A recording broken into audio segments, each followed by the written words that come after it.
Hi everyone, I am reading Hero High, Figure in the Flames, the box set by Mina Chara, presented by Itsy Bitsy Book Bits. Prologue, Make Them Gold. In the year 1930, the world experienced strange lights in the sky. A comet, gone rogue, fell into Earth's orbit and pounded our blue planet with bright shooting stars. In the same year, ordinary men and women began to exhibit superpowers, and by 1939 the connection was clear. In the moments before death, the comet gave powers to those with an overwhelming desire to live. Object D, 1930 times 1, was given a name, the Heroic Comet. In the war years that followed, those affected by the comet saved thousands. But life in peacetime wasn't easy. One hero, Stronghold, found the solution. He designed and built Icon City, an island homeland for heroes. By the year 1950, the world knew comet-given powers could be used for evil as well as good. Some of the heroes turned to crime, and this sent the world into panic. So in 1959, as the first group of heroes prepared to retire, the International Heroes Group was formed with a simple mission: recruit and train new heroes. The group did well. New villains and heroes arose, and in 1979, Captain Fantastic joined their ranks, where he battled the most desperate villain of all, Dr. Dangerous. They clashed for many years until the Doctor's plans grew more and more gruesome, and the public demanded action. In 1986, Captain Fantastic took the lead. He killed Dr. Dangerous on live television and surrendered to the police. 1 year later, his plea of self-defense was upheld, and Captain Fantastic, now even more popular, was released. He spent the next 5 years urging the world to keep a close eye on superheroes through a dedicated television channel. And as part of his efforts, he opened a school where the next generation of superpowered heroes could be trained. He called it Hero High. I grew up with stories of that school and the heroes who passed through its doors. Now, I get to write one about my hero. Miss Fitz. I hold out my hand to her, and she takes it with a firm, reassuring grip, almost as though offering congratulations. You want to write a book about my life? I sit down next to her in her family restaurant and cafe, the atmosphere warm and friendly with just a touch of refinement. It's early in the morning, a misty pink sky above us. I'd like to write how you became what you are today, Miss Fitz. Call me Friday, she tells me over a mug of steaming soup. Of course, Friday. I was thinking maybe a story about your early days, how you got here. Do people care about that? Of course, you're a household name. I am? Of course, ma'am. Everyone knows the stories. It's just they're a little sparse. Sparse, exactly. I'd like to write something more substantial. I wouldn't know where to start. At the beginning. Tell me your story from the very beginning. The Cliff Notes version, or as much detail as necessary. She adjusts her position, gets comfortable in her seat, and stops for a moment to think before setting her mug down to snap her fingers. Got it. It all started when... Chapter 1. Hello. There was something about touching the glass that made me feel like I could reach the horizon. Just for a moment, I stopped shaking and the anxiety lifted. Icon City lit up everything around it. The lights reminded me of stars. I could see them moving through the streets while helicopters buzzed around the skyscrapers, their lights blinking in the distance. Could I really do it? Really live here? It seemed like a different world. Part of me was bursting with excitement. I longed to wander the streets, invisible for hours on end. The other part of me was scared to walk those streets, because I wouldn't be invisible. All the other kids on the plane, my classmates, they were practically jumping out of their seats. It was years since I'd been this close to anyone my age, other than Jake and my sister. My dad hadn't called or even seen me to the plane, which wasn't surprising. My sister was there. Those days, everything was about my sister. The most I'd said to my father in years was, "Are you okay?" He almost never replied. Jake stayed next to me on the plane, his legs bobbing up and down with excitement. It was easier having him with me. He'd always been the someone to make me happy at the end of the day. Day! That's it! That's the city! I take a deep breath that seemed to plummet downwards. Day, you okay? He asked, looking away from the window. Just nervous. Jake took my hand in his, and although my nerves didn't settle down, I felt braver. I leaned over to get a better look. It seemed like every inch of Icon City held a skyscraper, each one brighter and more intricate than the last. This was a city that came alive at night, when lights flashed with brilliant color. As we got closer, I caught glimpses of the statues and the cobbled market streets, the carvings on the buildings, and the high-tech trams moving fast past candlelit cafes. Jake pulled out a tourist pamphlet with his spare hand and set it on the table in front of us. His eyes lit up as he started to read. The city was built in 1947, he said, looking over. Stronghold, the guy who built it, said he wanted it to look like a city from before the war. Well, if you want to be specific, I said. Which you always do, he replied.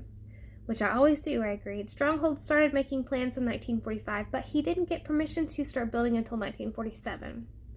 Jake shrugged and flipped the page. Okay, what about this? He stopped flipping, let go of my hand, held the book up for me, and started quoting. I wanted it to be a haven of beauty and art. I wanted Icon City to be colorful and artfully deco, like the buildings I'd loved once when I was young, before the war. What do you think he means by that? He asked. Well, he grew up in Louviers in France, then moved to Paris in 1922 when he was 17. So he's probably talking about deco, since it originated in Paris in the 20s and 30s, and then waned during the Second World War. Thanks, superhero encyclopedia, he laughed. Shut up, I muttered, giving him a nudge on the shoulder. Jake filed away his book and leaned over to my laminated guide of Hero High. Does it list your classes in there? He asked. Sure, math, English, gym. Jake raised a brow as he continued. So it really is a school. I always wondered. I guess they film for the show at weekends, and in between you take regular classes, he said, turning pages. We're beginning our descent into Icon City, buzzed the plane's intercom. Jake put the guidebook down and strapped it with a smile on his face. The frustration in my bones came back. I needed to do something, but this time there was just enough excitement to distract me. The superstructure went by in an instant as the plane began its final descent onto the runway. The landing was smooth and perfectly executed. Our stationary windows overlooked the airport's mall. A woman, clipboard in hand, moved down the aisle. Okay, kids, get your bags and line up in single file. We're heading straight to the superstructure. A girl right at the back raised her hand. You have a question? Her puffy hair bounced as she stood up and her bag tipped over, showering gift shop trinkets on the floor. Aren't we supposed to be getting an allowance? The girl asked. Yes, replied the woman, flipping through her clipboard sheet, searching for the girl's name. Miss Asmavov. Is it? We got you all on the plane a little late this year, so you'll get your allowance in the next couple of days. And we'll schedule a trip so you can shop for what you need. Don't worry, you'll survive. Anyone else have a question? A boy shouted from the back, not bothering to raise his hand. What's going to be in our dorms? I'm glad you asked, the woman replied. Basic toiletries, utensils, simple furnishing, a pre-planned wardrobe, that sort of thing. There's a lot more information, actually, in your dorm rooms. Bottom line, you can survive without buying anything for a couple days. So, she smacked her pen on the clipboard back and forth. No worries. My mind started racing. I wanted to be sure I'd gone through everything I needed. A gift for my new teammates. What about food? What if I didn't like the food in my dorm? What if I didn't like any of it? My chest felt like it was vibrating. All of the other students stood up with their suitcases, standing in single file. One boy, across from me, had a single plastic bag, nothing more. How could he be prepared for one of the world's largest, most active cities? Others had clearly overpacked. Some had 3 suitcases, 1 or 2 had even more. I tried to reach my suitcase, but as usual, my arms fell short. Want me to get that for you? Jake teased as I reached up on my tiptoes. No, I can do it, I insisted. My fingertips brushed the bag, but couldn't reach the handle. Jake ignored me and used his extra inches to reach up and put it in front of me. It wasn't huge, but it was quite big. It held all my jackets and cardigans, the necessities of life. I needed something between me and the rest of the world. like that second layer of clothing was armor. I knew we were supposed to wear what they picked out for us, but I never was crazy about being told what to wear. That's one thing that hasn't changed at all with the years. I clambered off the plane with Jake directly behind the boy with 3 suitcases, watching him try to pull them all along. The boy with the supermarket bag pushed past him, and all the other students, sick of waiting, did the same. I'd almost decided to follow when I remembered where I was. I didn't plan to start by ignoring someone in need. What sort of hero would that make me? I picked up my luggage and walked over. "Can I help you?" I asked. "I've got it," he growled at me, like I'd wounded his pride. "I'm trying to help." "Like you could?" Jake pulled me back and shook his head. "Calm down." A scream of frustration came from behind me as Jake steered me away. My heart sped up. I could hear the other students shouting with excitement. I took a deep breath and stepped into the terminal, determined to keep a straight face in case this was the first time the cameras caught me. I planned to keep a low profile, play an extra on the show, but still I had to have a profile, a picture, maybe a coaster with my face on it. All the willpower that kept my face straight faded in an instant. The ceiling must have been 4 or 5 stories above me. Palm trees decorated the mind-bogglingly large room. Thousands of people were coming and going. Shops lined every wall. 6 or 7 escalators were going up and down. Glass elevators sped upwards to faraway floors, and in the center of it all stood a huge neon sign bearing the single word, "Welcome." The boy from earlier pushed past while I was frozen in place. The barricades in place for us split off. Stewards checked things over and began to give directions. "All handlers this way." Jake looked at me and pulled me into a hug that was over in seconds. "Good luck, Day." I pulled him into another hug, but still, I had barely any time to wrap my arms around him. "I'll see you tomorrow. You'll be fine, okay?" He said it like a command, in order not to fall apart like he wasn't nervous at all. I nodded like I wasn't scared. He was a handler. I was a hero, and the stewards were waiting to take him away. I thought Jake could make a great handler. He's always wanted to be a hero, but had never developed any powers of his own. Being a handler was his way of being involved, giving advice to heroes as they fight, being a hero's structure and support. Jake was a great friend, and he'd have been an even better handler.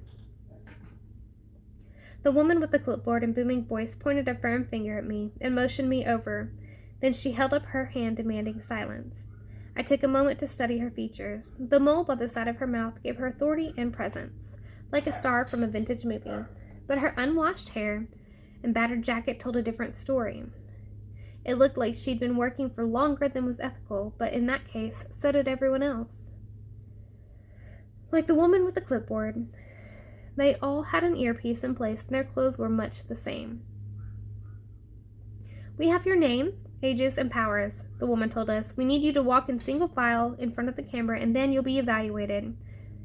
You'll be introduced on stage for the first episode, and once we come to the superstructure, you'll have a few moments to mingle with working heroes before your tour, and finally room assignments. Then I promise we'll let you go, okay?" She turned away and then stopped, looking back.